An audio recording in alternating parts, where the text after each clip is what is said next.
What's going on, everybody? Welcome back to GmiasWorldPodcast, and we're going to be jumping into NFL Week 2 of the 2021 NFL season, and we're going to start off with the Patriots and the Jets. I know a lot of you guys probably assumed that the Patriots would flood the Jets, but you didn't expect Zach Wilson to just come out and keep throwing picks. Now, I will tell you this. As a Madden player, I don't really care what he's doing because he gets gunslinger, but in real life, that guy, listen, it's a lot of stuff he has to work on. Now, everything wasn't all about him throwing picks, like he was just like throwing straight Stevies. But I will tell you this, bro. He made a lot of bad decisions, and we all know Bill Belichick is known for messing around with rookie quarterbacks, so it just worked out perfectly. As far as the offense of the Patriots, Damian Harris? Like, dude, I don't know the dude's name, bro. Like, Damian Williams? Dude, all I can tell you is that the dude was running around like a savage. He was like, I didn't know number 37 on the Patriots like the way I was supposed to until yesterday. I don't know what was happening. Mac Jones played a pretty solid game. Obviously, this is huge because it's in the division, and the Jets are probably going to be the worst in the division. But whatever it is, the Patriots look pretty good offensively and defensively, but it is the Jets, so I wouldn't get too excited about that. The Broncos and the Jaguars. Look, man, the Jaguars are a bad team. You know, these things are going to happen. The Broncos, you expect them to win this. I didn't expect the Broncos to be 2-0 starting the season. I thought that the Broncos were really lacking, the QB aspect of the game. But, it is what it is. 2-0 was 2-0. And we got to wait to see how it works out. Now, I don't think they're going to be able to compete with the top-tier teams, the Chiefs, the Ravens, stuff like that, the Steelers. We got to wait to see how that works out. But right now, they're riding high, bro, and you can't really take nothing away from them, and it is what it is. The Bills and the Dolphins. Now, look, we all know Tua got hurt, right? But this is no excuse. You're still professionals. You still have to go out there and perform. When you lose 35-0 in the NFL, it's letting us know a couple things. You suck. Number 2, you suck. And then number 3, you suck. All those things come together the same way. So I got to figure out exactly what's going on here. If I'm the head coach, I got to fire myself. Like, how am I? Dude, you have to do a lot of things wrong to lose 35-0. I'm just saying, because even if the game is getting out of control, you got to slow down the tempo. Like, at one point when the game's over, you just have, it's like, bro, all right, you guys go out here, we're playing prevent D, and we don't really care no more. We're running the ball trying to get because you want to get to next week without getting other people injured, but it can't be that crazy to where it's like Tua was really, really that good that, somebody can't come in and maintain the game. This is really, really bad. But the Bills' bounce back was, a lot better defensively. They were, a lot better. I didn't like the taunting penalty after the corner made a play, but then he came back and picked the ball right after. But, the NFL is promoting all this taunting foolishness, and I really don't like it unless it's excessive or somebody's getting hurt or it's like over the top type of stuff. I don't really agree with it. I think it's kind of bad that they're doing that at the highest level, but it is what it is. This game was a sweat fest. All right, the Niners and the Eagles. Do I want to say that the Eagles are tougher than I thought they would be? I guess I have to say that. I didn't expect them to really be 1-1. I thought they would be 0-2 right now, to be honest. And they played the 49ers pretty tough. The Niners, you can see right there, they made the Super Bowl in each of the 2 seasons when they started 2-0. Do I see Super Bowl in their future? They're going to have to beat Tom Brady. I don't know if they're ready to do that, bro. Like, I don't know. The Niners, I don't know, because the O-line of the Buccaneers, people don't really understand how solid that O-line is. And they're very, very cerebral, which means that they know, they can figure out everything that's going on as it's happening. They're not letting Tom Brady get hit. And if he does get hit, it's probably once a game, to be totally honest. So, again, how far these teams are going to go in the NFC, it's going to go through Tom Brady. And I don't think any of these teams are ready for that team right now. Even though, at some point we thought they were going to lose to the Falcons yesterday when they started to make a comeback, but it's the Falcons, so who cares, dude? The Rams and the Colts. This was a very, very exciting game. I told you guys, when it comes down to the home teams, the Colts are a very, very tough team. Just in general, home teams, give you issues. But the Rams, Jalen Ramsey sealing the game. I think right now what's happening with the Rams is this, right? You're starting to see Stafford is still going to throw picks. He's better than Jared Goff, but he's still going to throw picks. So that's something that's going to have to be cleaned up because defensively, they're going to be able to, play with anyone. But the quarterback has to be consistent. See, this is where it gets kind of interesting because we blame the Detroit Lions about Stafford's, woes and stuff like that. We now have to wait to see what he does with the Rams because he has a lot more talent. And truth be told, he didn't really play that well second half. Look, it is what it is. He's just, he's still getting accustomed. Things are going on. But I just want to point that out because everybody, like I said, the Lions are, a horrific franchise. They got rid of two of the best players of all time, Barry Sanders and Calvin Johnson.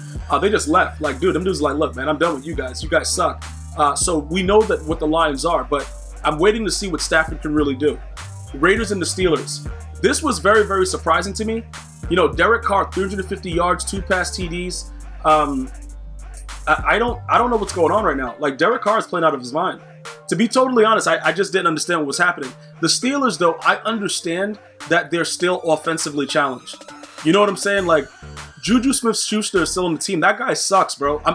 Look, when Antonio Brown was there, he was able to shine. Right now, there's not really, like, even with Claypool and all these guys, it's not. Antonio Brown, you had to pay attention to him. And as we all know, that opens up the opportunities for a lot of other players. But unfortunately, people don't realize what they have until it's gone.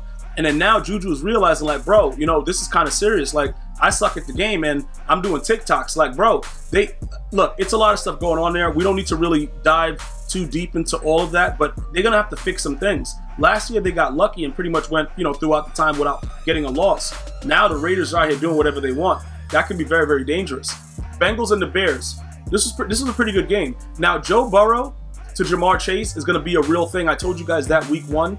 But they're going to have to work defensively to figure out what's happening because the Bears now, Justin Fields comes in, Andy Dalton got hurt, he's running out of bounds, non-contact injuries. Those are the worst type of injuries. Khalil Mack got his first sack of the season. So the Bears are looking good. Roquan Smith with that pick 6, he is so damn fast. I didn't realize how fast he was until like my TV, like I have a very, very fast refresh rate and there was no refresh, bro. That dude was just gone. Like, yo, all right, look, I'm out. Look, man, I really got to see how super fast that guy is. That was an unbelievable pick 6, but they needed everything to beat the Bengals. To be honest, the Bengals are tough, man. They're tough because they have a lot of younger players that don't really know how to win yet, but if you give them the opportunity, they can cause a lot of issues for any team in the league. Texans and the Browns. I first want to say this about the Texans. I don't know what's going on with Deshaun Watson, but the Texans are playing so damn hard out there on the field. And I think we can all agree. They are playing extremely hard for a team that we didn't think would get a win, and they're 1-1. So just a point of order, bro. Like, I don't know exactly. Maybe it's a new head coach. I don't know what's happening, but that's huge to see that when you're pretty much going to be a team where it's like, yo, you're going to be a doormat, and you come out and you get a win to start the season, and then you play a team like the Browns so tough. Obviously, Baker Mayfield, I thought he was hurt, bro. When he threw a pick and tried to make the tackle, the dude's arm was looking like linguine. Came back out, played a solid game for the rest of the game. He's a tough dude, man. So it is what it is. We got to see how that works out with the Browns. Offensively and defensively, I think the Browns are immensely talented. But what is it going to turn into as the season progresses? We got to wait to see how that works. Like, I'm not ready to say the Browns are ready to go because they pretty much always let themselves down and their fans. So I have to kind of wait to see how it works out. The Saints and the Panthers.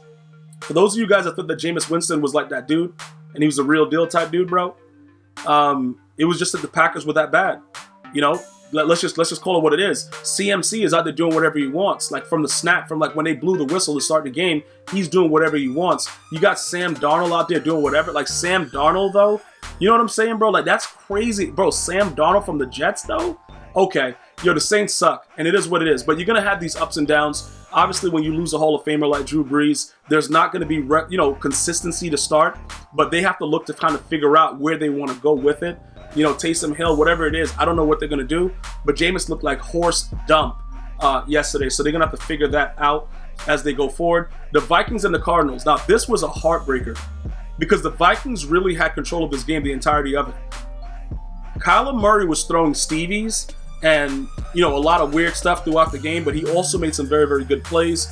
When you miss field goals at the end of the game, this is what's going to result. You're going to lose the game. That's why I really, really hate kickers, because in a situation like this, the Vikings they outplayed the Cardinals overall.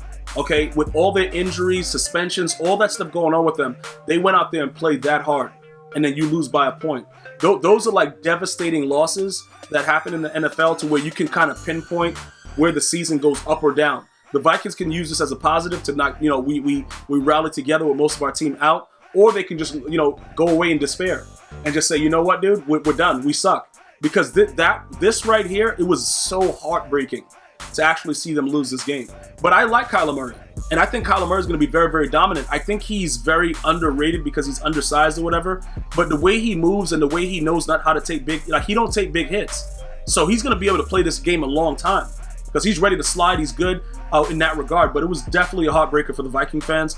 The Falcons and the Buccaneers. Now, at one point, right, let's not worry about Tom Brady having 4+ pass TDs in 4 straight games. Let's not worry about that. That dude is playing out of his mind. Let's worry about the fact that we thought, I know you guys did too, that the Falcons were going to come back at some point in this game. Then the defense scored. Tom Brady came back out, threw another touchdown. Gronk is doing whatever he wants. Look, listen, I'm just trying to make everybody understand. The Buccaneers are complete. And then Mike Evans finally got a touchdown. I think he got a couple of them, yesterday. He has so many weapons. And at any point in the game, he can just unleash a weapon. And it's just not fair. Because he's so, he has the mentality. Tom Brady has been able to see so much. What can you do to really deal with him? Plus, he has a great offensive line. He has all those offensive skill weapons at the wide receiver position, a good tight end. What are you going to do with a guy like that? You know what I'm saying? That's like giving God more stuff. Like, bro, you're God. Like, what? Dude, it doesn't make any sense. Like, this guy, I don't know, dude. I don't know what's going to happen in the NFC. I just don't, I got to just wait to see what, I don't see anybody beating them, to be totally honest. The Falcons, dude, they looked like they wanted to fight, and then they just stopped fighting. Like, yo, all right, you got it. The Titans and the Seahawks, this was very, very interesting because the Seahawks were just destroying the Titans for not destroying them, but having complete control of the game. And then all of a sudden, Derrick Henry, this dude right here, Derrick Henry, he went crazy. 41 touches, 237 scrimmage yards, 3 touchdowns. That is absolutely insane and doesn't make any sense. And, for a guy that doesn't look like he should be able to move that fast, he moves pretty fast. And I've been trying to tell everybody, dude, this guy, I've never seen anything like him. And, I've been watching football a long time. I've never seen anything like Derrick Henry. Because when you look at him, he doesn't look like or appear to be what he actually is. And then when you see him on the field, the way that he moves and everything like that. And then also, I'm kind of disappointed in Julio Jones. How do you guys feel about Julio this year so far? Dude, you know what I'm saying, bro? It's yeah, all right, Falcons. You made the right decision. You're getting blown out, but whatever. I don't know about Julio, dude. Dude's just locking him up with just regular basic corners. Cowboys and Chargers. All right, Cowboys. Zerline, I was very, very happy that you kicked the game-winning field goal after you left 7 points on the field against the Bucs. This was very, very good. Justin Herbert still looks good, but I was very, very happy for the Cowboys because they were able to squeak out a win when a lot of people thought they wouldn't be able to do that because, DeMarcus Lawrence getting hurt, everything going wrong for the Cowboys, and they pulled this one out.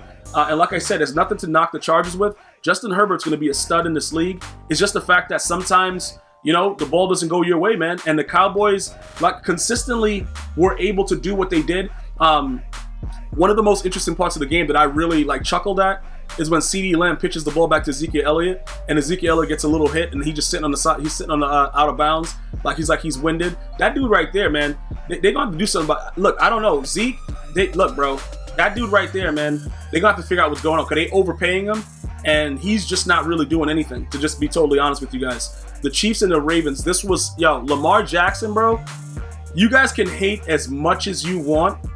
He's going to be a problem for a very, very long time in this league. And he will win a Super Bowl. Believe that.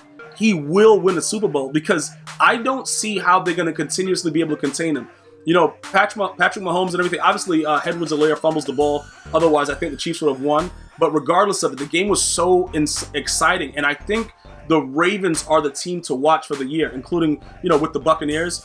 They are definitely the team to watch. He is so exciting to watch. Yeah, he'll make a mistake every now and again, but I really loved it. I think the Chiefs played overall pretty well for the most part, but, obviously Patrick Mahomes did have a pick. He had 3 touchdowns and a pick, but, exciting game overall. I really, really enjoyed it, and I think Lamar Jackson is going to surprise a lot of you guys that says he can't throw the football. I'm going to see you guys soon. You guys enjoyed your day. Until next time, one love, y'all.